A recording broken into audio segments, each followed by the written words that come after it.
warahmatullahi wabarakatuh. Alhamdulillahirabbil alamin. Alhamdulillahilladzi ja'ala syahr Ramadan alladzi unzila fihi al-Qur'an lin-nas wa bayyinatin minal furqan. Syahr Ramadan, syahr siyam wal qiyam. Salatu wassalamu ala khairil anam sayyidina Muhammad wa ala alihi wa sahbihi wa asyhadu an la ilaha illallah al-malikul quddus as-salam. Asyhadu anna Muhammadan abduhu wa rasuluhu sahibul syaraf wal ihtiram. Amma ba'd. Yang sama-sama kita muliakan, kita hormati guru kita bersama Ustaz Asnul Qurban SPDI.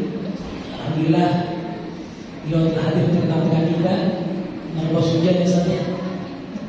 Dan biasa hujannya memang rata sepertinya. Saya tadi berangkat dari Serpong pun jam 3 sampai sini sudah hujan. Dan di sini juga masih hujan rata-rata. Alhamdulillah alamin, Allah telah memberikan keselamatan kita dan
warahmatullahi wabarakatuh.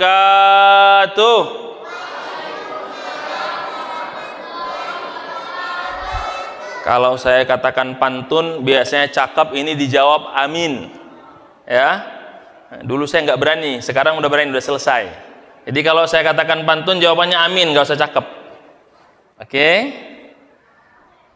Jalan-jalan ke Mekah melaksanakan umroh. Tidak lupa berziarah ke Madinah, ke makam Nabi yang mulia. Tolong dijawab salam saya bersama-sama agar indah. Karena kita adalah umat Nabi Muhammad yang mulia dan insya Allah bertakwa. Assalamualaikum warahmatullahi wabarakatuh.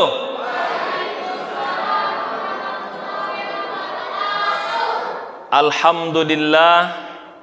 Alhamdulillahilladzi nazzala alainal furqan walhamdulillahil qail fi kitabihil karim a'udzu billahi minasy syaithanir rajim syahrul ramadan alladzi unzila fihil qur'an hudan linnasi wa bayyinatin minal huda wal furqan.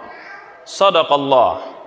Wassalatu wassalamu ala khairil anbiya'i wal mursalin Sayyidina wa maulana Muhammadin sallallahu alaihi wasallam wa ala alihi wa ashabihi wa man ihtada bihadihi ila yaumiddin wa ba'du.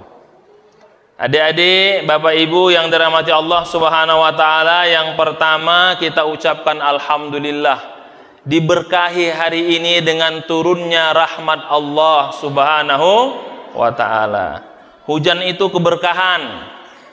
Hujan itu adalah rahmat yang Allah berikan kepada kita, sehingga kita diajarkan membacakan doa Allahumma shayban nafi'a. Ketika hujannya gede, Allahumma alaina la alaina. Kita diajarkan membacanya, bahkan kalau sulit hujan kita melaksanakan namanya sholat istisqa. Berarti hujan ini tidak perlu disesali, tidak perlu dijadikan masalah. Justru itu rahmat Allah yang Allah berikan kepada kita. Alhamdulillah. Adik-adik sekalian, ini hari ini saya mau tanya dulu, sudah sholat duha nggak tadi pagi? Sholat duha nggak? Kalau adik-adiknya belum, kita naikin level ke atas. Bapaknya tadi pagi sholat duha belum? Sudah ya? Alhamdulillah. Kita tanya bersama-sama, anak, bapak, mama, ibu, kakak, hari ini sholat duha apa belum? Enggak Ustadz. Kenapa? Karena sekolahnya libur. Nah, biasanya begitu. Yang di kantor kenapa? Enggak, karena enggak masuk kantor. Jadi sholat duha itu dipahami sebagai sholat yang menambah rezeki. Jadi kalau libur, ya karena rezekinya nggak jalan, ya libur juga sholatnya. Nah. Hafal doa sholat duha? Ada yang hafal? Bisa ke depan? Saya kasih hadiah ini kalau hafal. Ayo adik-adik, ada yang hafal? Ada yang hafal? Nah, ayo sama-sama dibaca. Hafal nggak? Ayo, Allahumma innad duha'a duha'uka. Hafal nggak? Wal baha'a baha'uka. Karena tadi kita nyanyi, kita nyanyikan juga ini ya. Nah, diikutin ya. Allahumma innad duha'a duha'uka wal baha'a baha'uka wal jamala jamaluka wal quwwata quwwatuka wal qudrata qudratuka wal ismata ismatuka. Allahumma in kana rizqi fis samai fa'anzilhu wa in kana fil ardi fa akhrijhu wa in kana mu'assiran fayassirhu wa in kana haraman fatahhirhu wa in kana ba'idan faqarribhu bihaqqi duhaika wa bahaika wa jamalika wa quwwatika atini ma ataita min ibadika salihin. Ya Allah, sesungguhnya waktu duha itu duhamu, keindahannya keindahanmu, keagungannya keagunganmu, kekuasaannya kekuasaanmu. Ya Allah, jika rezeki ada di langit turunkanlah, jika di bumi keluarkanlah, jika sulit mudahkanlah, jika haram sucikanlah, jika jauh dekatkanlah dengan waktu duha, keindahannya, kekuatannya. Limpahkan karuniamu kepada seluruh hamba-hambamu yang soleh. Nah, itu pelajaran sekolah dasar Islam terpadu. Insya Allah dihafal ya. Itu memang begitulah cara kita membuat anak-anak kita itu senang kepada agama ini dengan segala cara. Dan hari ini kita apresiasi tadi sambutan dari ketua panitia, ketua takmir, luar biasa tadi. Bagi saya itu adalah hal yang perlu sama-sama kita ucapkan alhamdulillah, karena anak-anak kita ini hidupnya, masanya tidak sama dengan kita. Kata Khalifah Ali bin Abi Thalib, addibu auladakum fa innahum makhluquna li zamanin ghairi zamanikum. Didiklah anakmu, berikanlah mereka kegiatan-kegiatan yang sesuai dengan zamannya, karena mereka hidup pada zaman yang bukan zaman kamu dulu jadi anak kecil. Ini penting supaya kita orang tua, acara apa itu ini saya dulu nggak begitu. Ya dulu. Saya dulu nggak ada nyanyi-nyanyi. Ya dulu, jangankan nyanyi, masjid aja ada, alhamdulillah, ada karpet belum tentu ada, kan gitu. Itu kita perlu apresiasi dan kita doakan semoga anak-anak kita menjadi yang terbaik dan seluruh panitia diberikan Allah pahala yang berlipat ganda. Amin ya rabbal alamin. Bapak Ibu yang dirahmati Allah Subhanahu wa taala, nuzul Quran kita kali ini hanya mengajak kepada Bapak Ibu sekalian, adik-adik sekalian. Mudah-mudahan ini bisa juga dipahami oleh adik-adik kita. Nuzul Quran itu kita harapkan mampu mewarnai kita. Tapi yang kita ingin coba renungkan kembali, kita ini sebenarnya cinta nggak sama Al-Quran? Nah, kalau ditanya cinta sama Al-Quran, cinta. Betul ya? Ikut ngaji Quran? Enggak. Cinta sama Al-Quran? Oh, jangan sampai dihina. Kalau dihina, kami akan turun gerakan bela Al-Quran. Ditanya, udah pernah khatam Quran? Belum. Jangan hina Al-Quran. Kami akan turun demo berjilid-jilid. Ditanya, sudah lancar baca Quran? Belum. Tapi paling tidak saya membela Al-Quran. Sampai kapan? Padahal Quran itu adalah satu-satunya anugerah makdubah, jamuan yang tidak pernah ada yang rugi jika mengambilnya. Maka pertanyaan kita sederhana, nuzul Quran, sudahkah kita mencintai Al-Quran? Kita lanjut. Saya nanti bisa dibantu. Ini tentang kapan turunnya Al-Quran. Boleh berbeda pendapat. Turunnya ini, turunnya ini, turunnya ini. Harus 17 Ramadan. harus tanggal 27 Ramadan, harus tanggal 23 Ramadan. Itu semua biarkan perdebatan para ulama. Tapi yang jelas sepakat apa? Turunnya di bulan Ramadan, itu sepakat. Jadi ini penting untuk para DKM, para organisasi majelis taklim, karena dulu saya di kampung korban itu. Gara-gara Al-Quran turun hanya tanggal 17 Ramadan, jadi kalau acaranya nggak 17 Ramadan tidak afdol. Susah nyari ustadznya kan begitu. Harus 17 Ramadan. Nah ini jawabannya. Ulama berbeda pendapat tapi sepakat turunnya bulan Ramadan. Jadi kapanpun dilakukan silahkan. Tidak harus 17 Ramadan. 18 Ramadan boleh hari ini, 19 Ramadan bagi yang puasanya Selasa. Kalau yang puasa Senin udah 20 Ramadan ini. Jadi turun memang bulan Ramadan. Lanjut Pak. Atau saya di situ aja kali Pak ya. Ya baik. Saya duduk ya. Terima kasih biar tidak mohon maaf. Jadi menambah ini ya.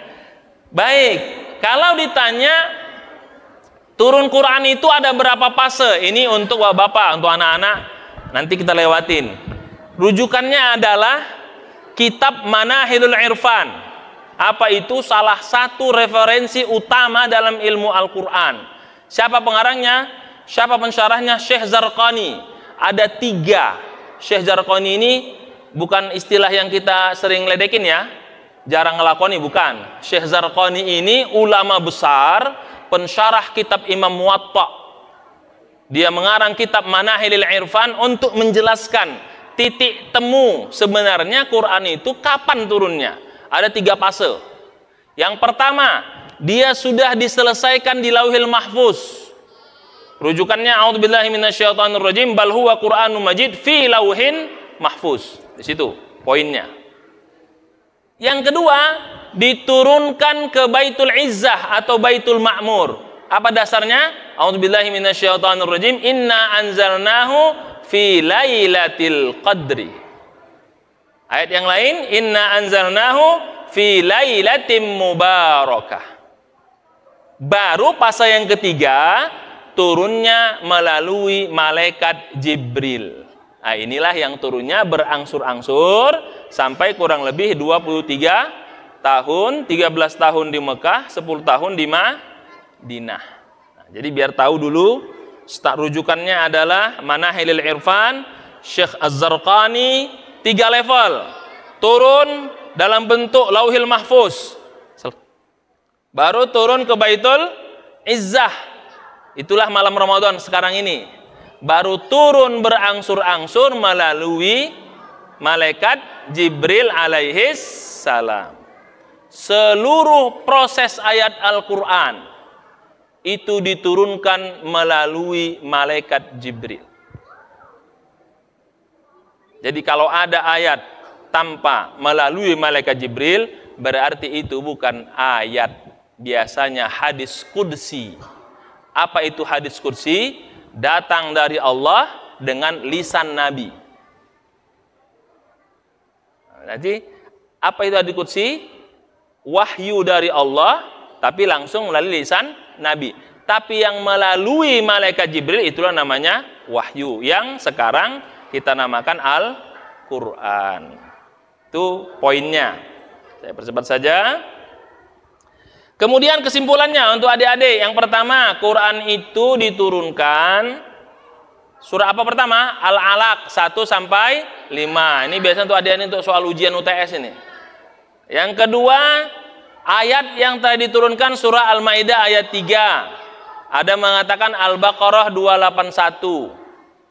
Ayat 3 itu apa? A'udzubillahi minasyaitonirrajim ketika haji wada, al-yauma akmaltu lakum dinakum. 281 wattaqu yauman turja'una fihi ilallah. Jadi ada 2, ada mengatakan Al-Maidah ayat 3, ada Al-Baqarah 281. Kalau nanti anak-anak kita masuk sekolah Islam terpadunya pakai Al-Baqarah 281, jangan bilang aliran baru. Wah, ini alirannya ini bukan aliran Ahlus Sunnah ini. Karena dari saya kecil Pak Ustadz, yang namanya ayat yang terakhir turun Al-Maidah ayat 3. Ada pendapat lain Al-Baqarah 281. Alhamdulillah dengan berkembangnya pengetahuan, tinggal buka klik banyak pengetahuan. Jadi jangan kita nanti terkejut-terkejut, ini beda nih sekolahnya, alirannya beda. Bukan, kita kurang baca, itu aja masalahnya. Yang ketiga, surat yang sempurna. Kalau tadi al-alaq itu ayat, surat sempurna apa? Al-Mudaththir. Ya ayyuhal mudaththir. Itu sempurna, turun satu full. Dan surat yang terakhir turun itu An-Nasr. Idza jaa nasrullahi wal fath. Jadi ada ayat yang pertama turun, ada ayat yang terakhir turun, ada surat yang full turunnya, ada surat yang full terakhir diturunkan, sisanya turun bertahap sesuai dengan kebutuhannya. Nanti kata malaikat Jibril, turun ayat, wahai Nabi, ayat ini di sini, posisi paling kanan, paling bawah di bagian sini. Nah, begitu diaturnya. Sehingga urutan Al-Quran itu diatur langsung dari Allah melalui malaikat Jibril alaihis salam.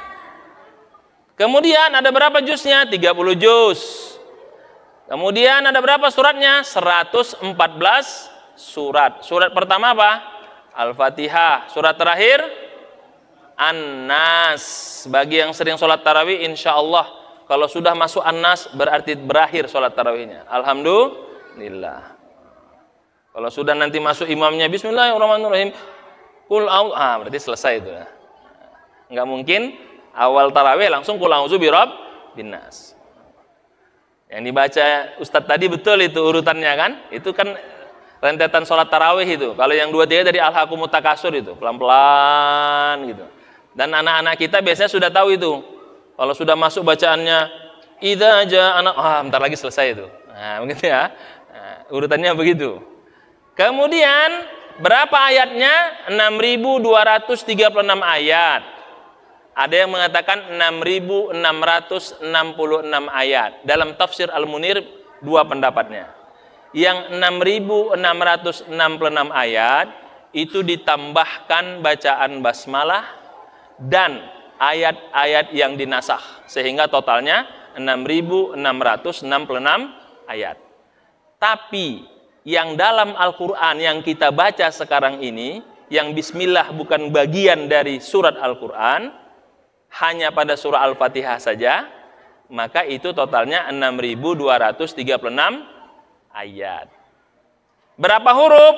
319.719 huruf. Jadi kalau kita baca Quran keseluruhan dikali 10 kebaikan, berapa pahala kita? 3.197.190 kebaikan. Itu pahalanya kalau kita baca.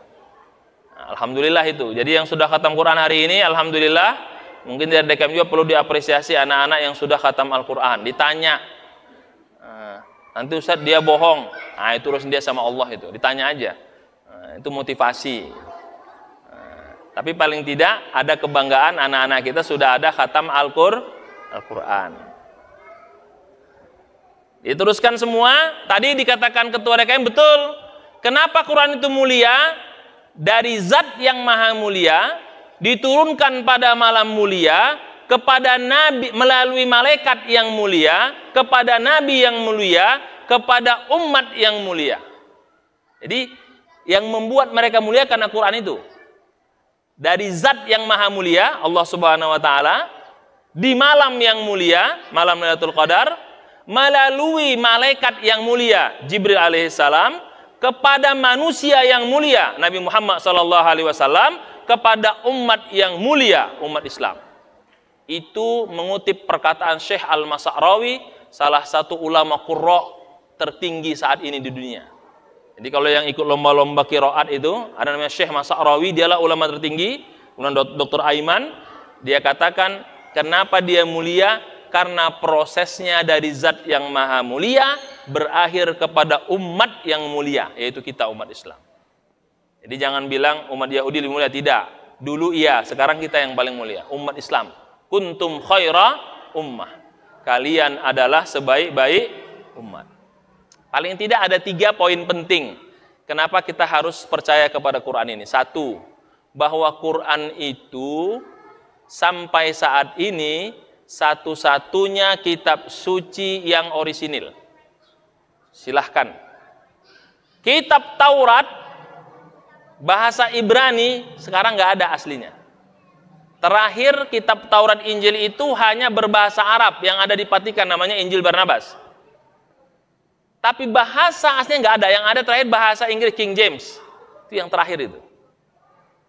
Kitab-kitab yang lain hampir tidak dimunculkan bahasa aslinya. Hanya Al-Quran yang bahasa aslinya itu tidak berubah sampai saat ini. Adapun perbedaan bacaannya itu tidak masalah. Diceritakan oleh Abdul Hamid Jalil, salah seorang ulama Timur Tengah, dia katakan ketika dia menghadiri seminar internasional di Inggris, ada salah seorang orientalis. Jadi dia ini adalah orang yang mempelajari kitab-kitab suci.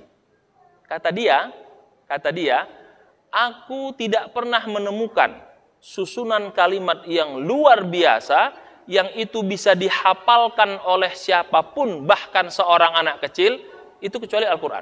Sehingga karena itulah aku masuk Islam. Itu pengakuannya itu. Nah, kata dokter ini, sebelum engkau masuk Islam, dulu pada masa Khalifah Al-Ma'mun, dinasti Abbasiyah, Al-Ma'mun menawarkan kepada seorang Yahudi, ahli kaligrafi, masuk Islam. Kata dia, saya nggak mau. Saya kasih ratusan ribu dinar agar engkau masuk Islam karena tulisan Qurannya bagus sekali. Saya nggak mau. Saya tetap pada agama saya. Setahun kemudian ketemu sama Khalifah ketika melaksanakan ibadah haji, sudah masuk Islam. Kata Khalifah Ma'mun, kenapa engkau mau masuk Islam sekarang? Dulu aku tawarkan ratusan ribu dinar, engkau tidak mau masuk Islam. Apa kata Khattat ini, ahli kaligrafi? Wahai Khalifah, aku sering mendapatkan pesanan menulis kitab Taurat sama Injil. Aku tulis kitab Taurat itu. Aku tambahkan apa yang aku inginkan. Aku kurangi apa yang aku suka. Lalu aku serahkan kepada pendeta. Mereka berterima kasih kepadaku dan tidak pernah menyangkal apa yang aku tulis. Dan aku dapat untung besar. Kemudian dapat proyek nulis Injil. Aku tambahkan apa yang aku mau, lalu aku kurangi apa yang aku mau, aku serahkan ke pendeta, diserahkan, dia terima dengan senang hati, tidak ada komentar, tidak ada masalah, dan aku dapat uang. Tapi ketika aku dapat proyek menulis Al-Quran dan kaligrafi itu, aku kurangi itu, ketika aku serahkan kepada seorang ulama yang memesan Quran itu, begitu dia pegang, dia buka, langsung dia katakan, ini bukan Quran kami. Aku terkejut, kok bisa ada seorang ulama yang hafal betul dan mendetil Quran itu, sehingga dia tahu, satu harokat yang aku kurangi, dia tahu ini salah. Lalu aku bawa itu kepada masyarakat lain, kepada anak-anak kecil yang belajar Quran itu di Kutaibah, aku terkejut. Mereka juga tahu, ini bukan Quran yang kami baca. Ini ada penyimpangan. Itulah yang membuatku berarti ini adalah kitab suci yang luar biasa, mudah dihafal oleh siapapun, tidak hanya untuk pemuka agama, bahkan anak kecil pun bisa hafal secara mendetil. Karena itulah kata, wahai Khalifah, aku masuk Islam. Lalu kata Khalifah Ma'mun, sebelum engkau dulu, ada manusia yang luar biasa durjana. Manusianya, Masya Allah, bebal. Membunuh siapapun yang dia benci. Namanya Umar bin Khattab. Tapi ketika dia hendak memukul adik kandungnya yang masuk Islam, dia mendengarkan Quran dibacakan, hatinya tersentuh, dan akhirnya dia pun masuk Islam. Dan ayat yang dibaca itu dalam riwayat adalah surat Toha. A'udzubillahi minasyaitonirrajim. Toha, ma anzalna 'alaikal Qur'ana litashqa. Kata Khalifah Ma'mun, dulu ada manusia Umar bin Khattab, orang durjana, mendengar Quran dia tersentuh. Jangankan Umar bin Khattab, kata Khalifah Ma'mun, jin saja itu masuk Islam gara-gara mendengar Al-Quran, dan itu diabadikan dalam surah Al-Jin. A'udzubillahi minasyaitonirrajim. Qul uhiya ilayya annahu istama'a nafarun minal jinni faqalu inna sami'na Qur'anan ajaba. Kata jin, kami dapat informasi ada suara Al-Quran membuat kami tertarik. Yahdi ilar rusdi, menyentuh kerulung hati kami. Fa'amanna bihi, dan kami beriman karena itu. Jadi kata Khalifah Ma'mun, jangankan dirimu, dulu manusia yang jahat pun bisa berubah karena Quran. Jangankan dia, jin pun masuk Islam karena mendengar Al-Quran. Pertanyaannya sekarang kita balik. Kita dengar Quran tersentuh atau kesel? Kan itu masalahnya. Kalau sudah nanti baca Qurannya lama, tolong dipercepat waktu, panjangan baca Qurannya. Ya kan? Kalau sudah nanti diputar di mobil, biasanya radio Pajri itu yang rajin buka Quran itu, radio yang lain banyak tapi Pajri biasanya itu Quran aja, ganti Quran terus bosan. Jadi sebenarnya Quran itu apakah kita cintai atau tidak, kita lihat bagaimana kita saat ini dengan Al-Quran. Dan itu ada 4 gambarannya.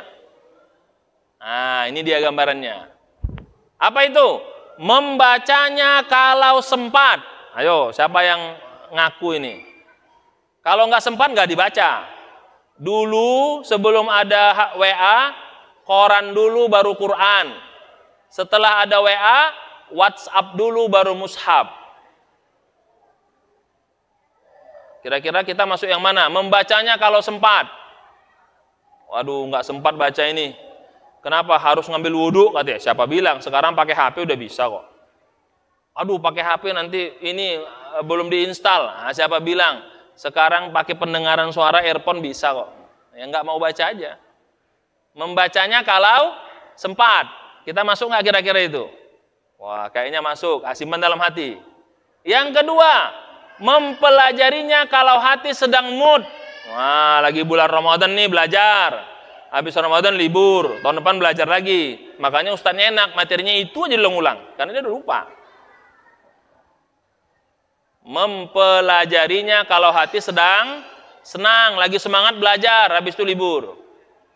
Kira-kira kita masuk nggak ini? Ya, simpan dulu dalam hati. Berarti 2. Yang ketiga, merenungkannya kalau ada masalah.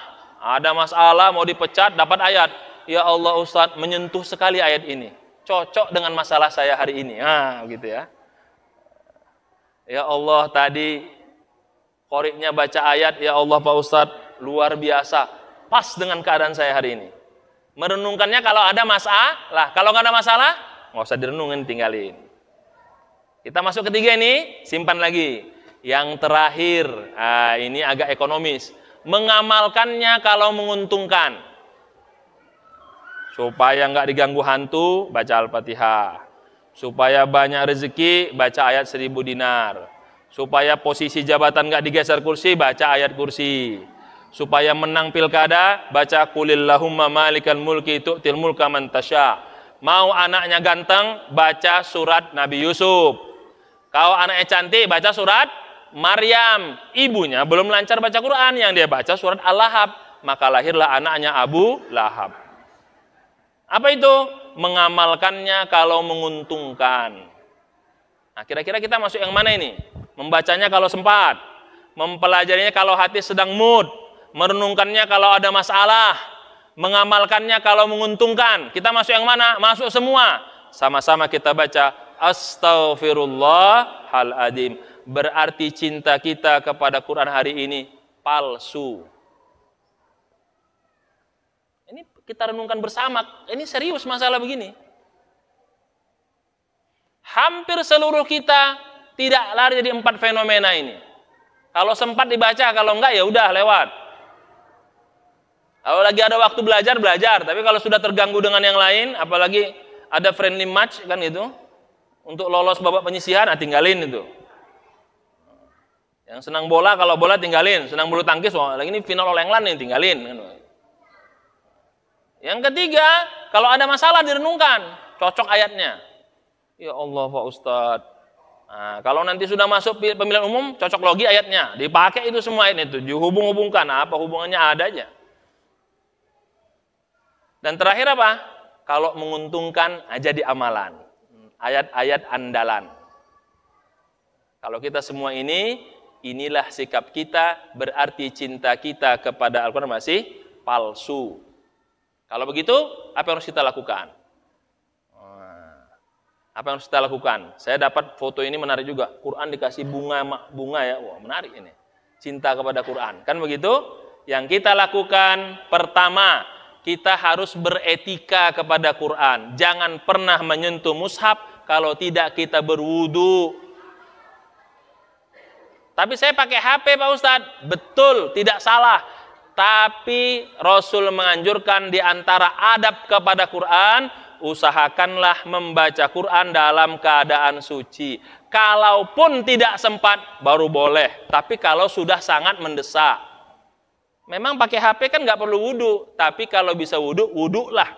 Kenapa?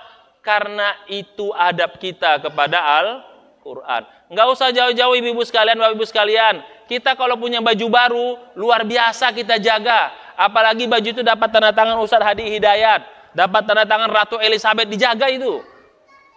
Kenapa Quran tidak kita jaga? Apa menjaganya?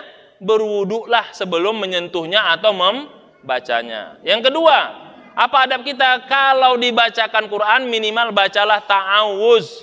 Baca basmalah sempurna. Minimal apa? A'udzubillahi minasyaitonirrajim. Itu adabnya. Terus yang ketiga, kalau dibacakan Quran, diam dengarkan. Jangan main HP. Itu adabnya itu. Saya nggak paham Pak Ustadz. Mendengarkannya pun itu bagian dari ibadah. Apa kata Allah? Kalau dibacakan Al-Quran, ansitu, fastami'u. Dengarkan, minimal engkau dapat rahmat. La'allakum turhamu. Dengarkan. Bisa diikuti, alhamdulillah. Ini adab kita. Sudah kita begitu. Nah, tadi kita lihat kenyataannya. Tidak semua. Kalau begitu, ini yang kita lakukan.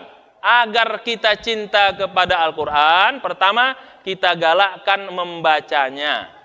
Jadi, gerakan-gerakan satu hari, satu ayat, satu juz, kita gerakkan. Contohnya ada dua.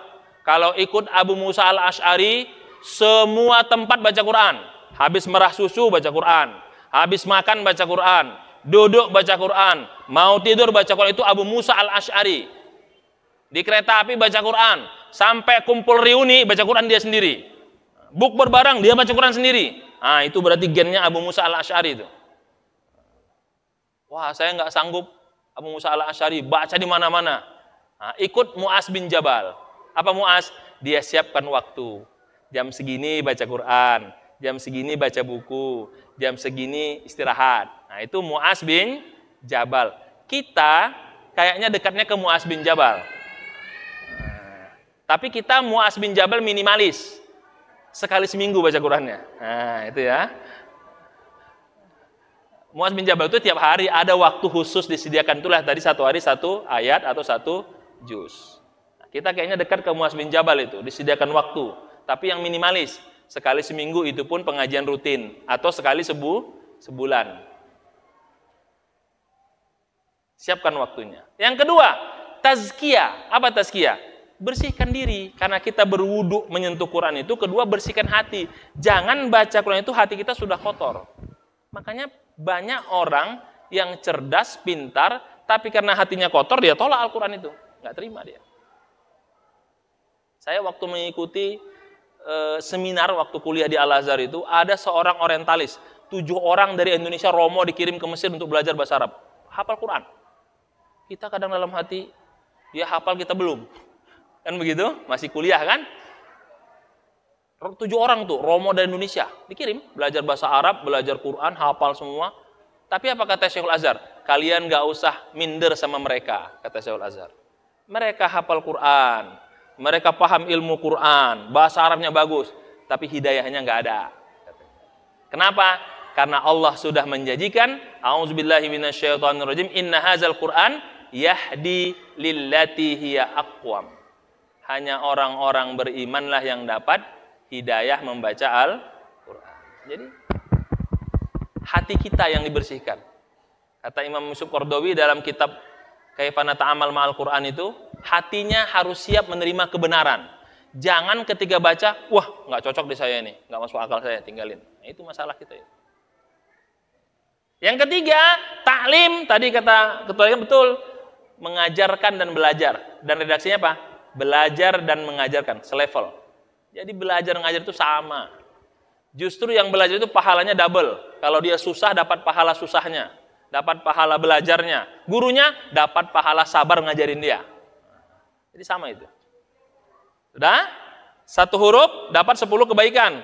Tadi kita baca bismillah, udah berapa huruf tuh? 19 huruf. Bismillahirrahmanirrahim. Ba, sin, mim, alif, lam, ha, alif, lam, ro, ha, mim, nun, alif, lam, ro, ya, mim. 19 huruf. 190 kebaikan. Baca Al-Ikhlas 3 kali, pahala seperti satu Al-Quran. Yang terakhir, yang penting apa? Diamalkan, hikmah, dicontohkan Quran itu dalam kehidupan sehari-hari. Apa kehidupan Quran sehari-hari? Dia katakan yang halal itu halal, yang haram itu haram. Jangan diputar-putar. Nah, kalau sudah keluar kata ayat Quran begini, wah nggak cocok nih Pak Ustaz. Ada nggak ayat lain yang kira-kira bisa membatalkan ini? Jangan dicari-cari. Quran bilang begini, terima itu. Kenapa? Karena hati yang nerima. Kata Muhammad Iqbal, ketika Quran masuk ke hati manusia, maka hati itulah yang akan merubah semuanya. Itulah kenapa, kata Muhammad Iqbal, ketika Quran masuk ke hati manusia, hati itu akan merubah segalanya, dan perubahan itulah yang akan membuat zaman menjadi maju. Dan itu sesuai dengan hadis Rasul dari Umar bin Khattab, innallaha yarfa'u bihadzal kitabi aqwama wa yadha'u bihi akharin. Allah mengangkat umat ini karena berpegang kepada Al-Quran, tapi Allah akan meninggalkan mereka ketika mereka menjauhi Al-Quran. Sekarang kita ini kepada Quran itu formalitas saja. Tapi kita belum masuk kepada esensinya. Apa itu? Memahami isi Al-Quran. Maka yang harus kita lakukan, ini kita lewati saja. Ini, apa itu? Kita harus kenalkan Al-Quran sama anak kita sejak awal. Kita harus kenalkan itu. Yang kedua, kita dengarkan Quran sama anak-anak kita. Kita dengarkan. Makanya ketika lagi hamil itu ya, apa yang bagus didengarkan? Bacaan Al-Quran. Jangan pertengkaran orang tuanya. Gimana nanti biayanya ini? Sesar apa enggak nih? Itu nggak usah di situ bicaranya. Begitu. Dengarkan Quran. Yang ketiga, dibacakan Quran. Tadi itu orang tuanya bacanya suratnya, semua surat bagus dibaca. Cuman kebiasaannya kalau pengen ganteng surat Nabi Yusuf. Kalau pengen cantik surat Maryam. Berarti saya kalau baca surah Al-Lahab, ya nggak mesti begitu. Semua Quran dibaca sama. Gitu. Karena ada jemaah bilang, Ustaz saya nggak mau baca surah Al-Lahab. Kenapa? Kata guru saya yang baca itu akan jadi Abu Lahab. Oh bukan begitu, saya bilang. Semua Quran itu ayatnya baik. Kemudian yang keempat apa? Nulis. Nah, menulis Al-Quran, ditulis. Ditulis, dicatat. Yang kelima, mengkaji, ikut pengajian. Tadabbur ayat Quran. Ikut tafsirnya, Alhamdulillah. Kemudian diamalkan. Diamalkan bagaimana? Paham satu ayat, diamalkan. Paham tafsir ini, diamalkan. Bingung, tanya ustadznya. Jangan pernah malu bertanya. Dan yang terakhir apa? Diperjuangkan. Gimana memperjuangkannya? Kalau ada yang menghina Al-Quran, kita harus bela. Kalau ada yang menelantarkan Al-Quran, kita harus tolak. Kalau ada yang merendahkan Quran, kita harus luruskan. Nah, itu caranya memperjuangkannya. Dan Bapak Ibu, sederhana memperjuangkan Quran ini. Apa? Kita bantu masjid ini untuk menciptakan gerakan pemberantasan buta aksara Al-Quran. Dari mana mulainya? Dari membentuk taman lanjut usia Al-Quran. Nah, tapi ini problemnya satu. Jangan pernah buat taman kakek Quran di masjid. Nggak akan ada yang datang. Nah, saya udah usulkan ini di beberapa masjid ketika kemarin ngisi nuzul Quran. Yang pertama, DKM buat tenaga relawan yang siap datang ke rumah-rumah jamaah. Khusus yang malu belajar di masjid. Bagaimana caranya? Datangkan santri tahfiz Quran. Atau DKM-nya dilatih belajar baca Quran, kemudian mereka dikirim. Bapak Ibu sekalian, DKM punya program mendatangi rumah-rumah untuk baca Quran. Menghidupkan rumah-rumah baca Quran. Kami siap datang, tinggal WA, tulis nama keluarga, berapa yang belajar, hari apa, kami akan datang ke rumah bapak-bapak. Ini belum banyak DKM lakukan. Saya kasih ke DKM ini, yang DKM yang ketiga. Berarti saya sudah ceramah nunjukkan yang ketiga ini. Ini yang harus kita lakukan. Kenapa? Mendatangkan mereka ke masjid nggak mungkin. Apalagi dibacakan daftar bapak-bapak yang telah mendaftar belajar Quran. Profesor ini, doktor ini, nggak datang lagi dia setelah itu. Kalau anak-anak iya. Tapi kalau yang sudah lanjut usia, kita ke rumahnya. Kurang Pak Ustadz, panggil anak pesantren kerjasama. Tiap malam Rabu, ini malam Rabu, ini malam Selasa, ini malam Senin. Ke rumahnya 1 jam, 2 jam. Kalau kita menunggu ustadz-ustadz yang hebat, nggak ada waktunya. Para santri, baca Iqra. Karena saya punya pengalaman. Yang membuat saya berhenti karena COVID. Saya waktu itu ke rumahnya, saking tidak ada waktunya, saya belajar dengan beliau itu jam 9 malam. Karena nggak ada waktu, karena saya ngajar, ngaji, pokoknya saya sama ustadz, nah, sudah kalau begitu jam 9 malam. Ya udah, saya ke rumahnya jam 9 malam. Nanti pulang saya jam setengah 11 malam. Dan dia sudah lemes-lemes tuh belajar deh. Hanya kenapa? Karena ketika ibunya meninggal, jamaah ini, yang nyolatkan ibunya saya. Dia tidak bisa baca apapun, dan dia menangis, dan dia harus belajar. Dia adalah salah seorang direktur utama untuk mobil Mercy. Dulu wakil sekjen Gaikindo dia. Jangan dicari siapa namanya, kan begitu ya. Itu belajarnya itu jam 9 malam. Apa hebatnya? Belajar seminggu, libur 3 bulan. Aduh Pak Ustadz, saya lagi ke Taiwan katanya. Nah begitu. Tapi semangatnya ada. Nah, ini yang perlu kita buat program gerakan memberantas buta aksara Al-Quran yang bagi lanjut usia. Ini silahkan DKM dirancang, coba berapa keluarga didatangi. Dan mereka jangan pernah diumumkan, datanya dirahasiakan. Jangan dibacakan. Berikut nama yang sudah mendaftar Bapak Prof ini, malu dia nanti. Harga dirinya lebih tinggi itu biasanya. Dia itu cukup di antara DKM. Biayanya ditawarkan, kalau nggak punya biaya, DKM. Biar dana masjid itu dikelola untuk memberantas Al-Quran. Buta aksaranya. Jadi tahun depan itu nanti, baru dibuat lomba membaca Al-Quran tingkat segala umur. Mantap itu. Baru nanti kelihatan itu. Alhamdulillah. Dan ini sebagai penutup, karena waktu kita, kata Rasul, ada 4 perumpamaan orang mukmin itu. Kalau orang mukmin yang rajin baca Quran, itu seperti buah utrujah. Apa itu utrujah? Wanginya enak, rasanya manis. Inilah paling sempurna. Kedua, orang mukmin yang baca Quran kadang-kadang, itu seperti kurma. Rasanya manis, baunya nggak ada. Masih mending. Orang munafik yang sering baca Quran, itu seperti bunga malati atau bunga mawar. Wanginya enak, rasanya pahit. Tapi masih mending juga. Tapi orang munafik yang malas baca Al-Quran seperti bunga bangkai. Rasanya pahit, baunya nggak enak. Nah, ini perlu kita renungkan. Kita masuk yang mana? Kayaknya saya nggak masuk salah itu, berarti istighfar segera. Berarti dia kelima yang masih belajar Al-Quran. Nah, ini sebagai penutupnya. Karena tadi kita nyanyi-nyanyi, kita putar juga ada bagus. Saya sudah siapkan ini, boleh diambil. Ini nyanyian dari Ustadz Fadlan Gharamatan tentang baca Quran. Bisa diputar nih? Bisa dibantu? Boleh diikuti. Ayah baca Quran, bunda baca Quran, kakak adik baca Quran, semua keluarga Quran. Ya. Kakek baca Quran, nenek baca Quran, cucu cicit baca Quran, datangnya rahmat Quran. RT baca Quran, RT. RW baca DKM Quran, nggak masuk, udah lancar bacanya. lurah baca Quran, semua lingkungan Naik Quran. lagi. Camat baca Quran, Bupati baca Quran, wali kota baca Quran, rakyat naik ke atas lagi, gubernur.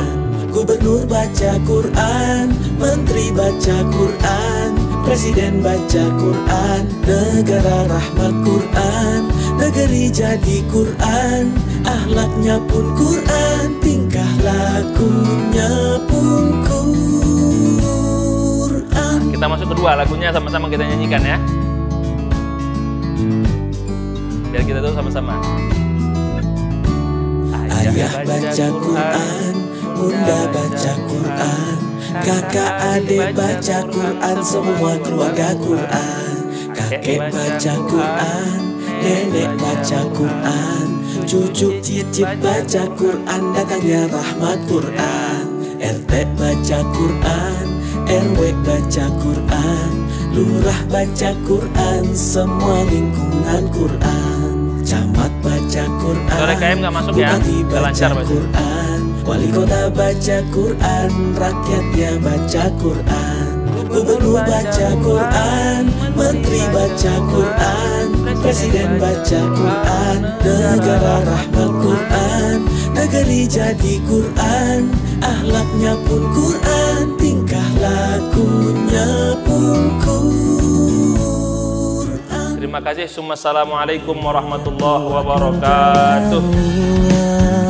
Menahan lapar, nafsu dan dahaga, tiba beduk maghrib waktunya berbuka.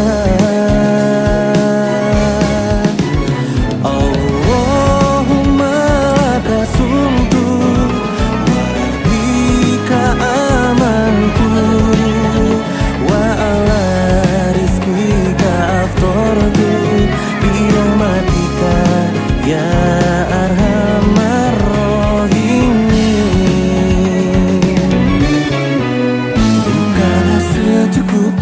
jangan makan berlebih, biar bisa lanjutkan sholat tarawih.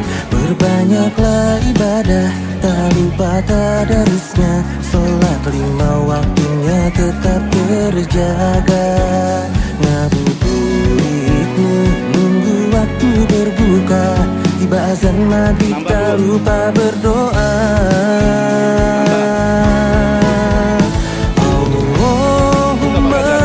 Kasumtu wa bika amantu wa ala rizqika aftartu bi rahmatika ya arhamar rahimin.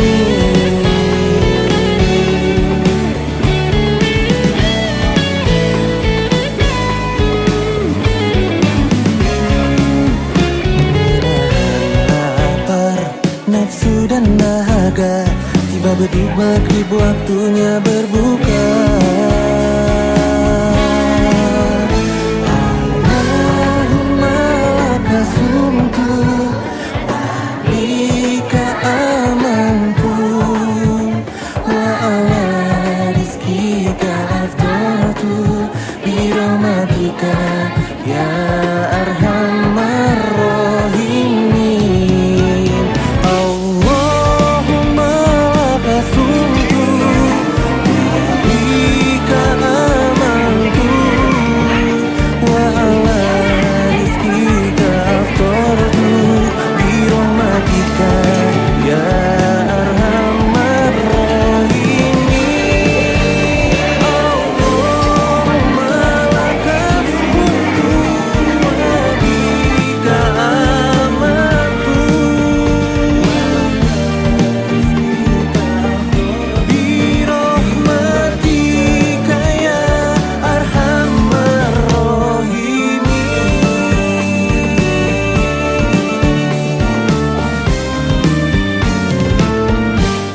Beduk maghrib waktunya berbuka.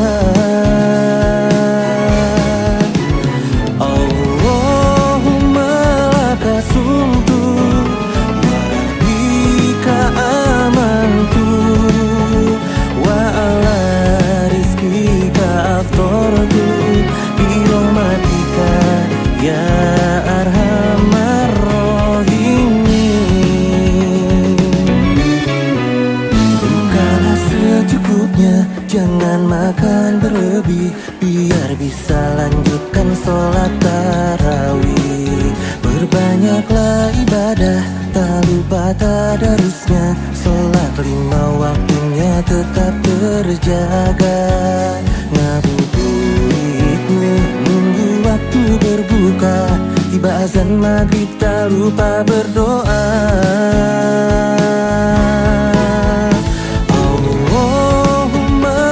Kasumtu wa bika amantu wa ala rizqika aftartu bi rahmatika ya